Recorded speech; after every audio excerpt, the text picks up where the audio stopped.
Baby, இன்னைக்கு நீ ஃப்ரீயா? ஃப்ரீதான். இல்லை, சும்மா ஒரு அவுட்டிங் போலாமேன்னு.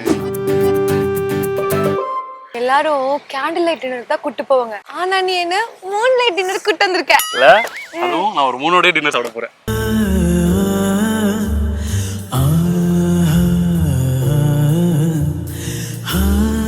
லவ்வர் சண்டை போட்டா அவங்க எப்படி சமாதானம் ஆகணும் அப்படின்றத வந்து சொல்லி காட்டுறியா?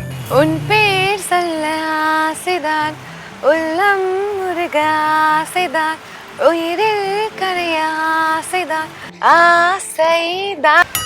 அது ஒரே ஒரு விஷயம் மறந்த மாதிரி தெரியல. ஒரு விஷயமா? இல்லையே, எல்லாமே ஜாலியா இருந்தது, ஹாப்பியா போச்சுல. சரி, இன்னைக்கு நல்லா போச்சா? அது மாதிரி டெய்லியும் ஜாலியா நம்ம இருந்தா நல்லா இருக்கும்ல. அதுக்கு அதுக்கு சொல்ல வருவது நம்ம இப்படியே டிராவல் பண்ணலாம் அப்படின்னு.